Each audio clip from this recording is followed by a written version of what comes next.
L'attaque est rapide. Cet homme en jaune, armé d'un couteau et d'un pistolet, s'est jeté sur un soldat. Il faut le désarmer et l'immobiliser, un scénario étudié par les membres du 16e bataillon de chasseurs à pied. En février, ils partiront en mission sentinelle. Ils devront patrouiller dans les rues et les lieux sensibles pour dissuader la menace terroriste. Avant le départ, il faut se préparer et les exercices sont nombreux. Nous sommes derrière le gymnase du bataillon.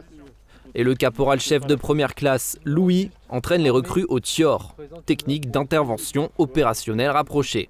Un exercice qui ressemble à la self-défense. Il sert par exemple à désarmer un agresseur.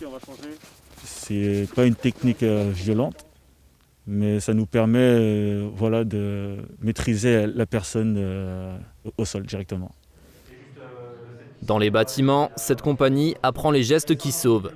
Imaginons qu'une patrouille tombe sur un jogger en train de faire un malaise. Vous avez... monsieur, monsieur, allongez-vous.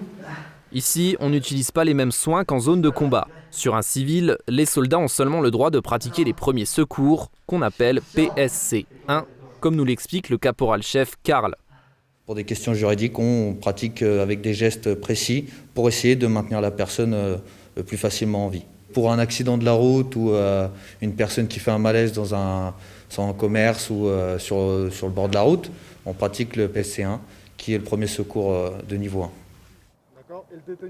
Enfin, avant de partir en sentinelle, il faut pratiquer encore et encore. Sur le terrain d'entraînement, les soldats travaillent toutes les situations et peaufinent les procédures.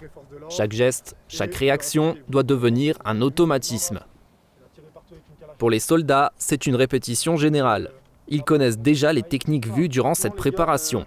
Ils les ont apprises durant leur classe et les pratiquent tout au long de leur carrière, en opération sentinelle ou en opération extérieure. Une piqûre de rappel nécessaire, surtout pour les jeunes recrues. On a appris notamment à savoir maîtriser sa force face à des situations, à rassurer la population et bien sûr à protéger aussi la population quand la menace est en action.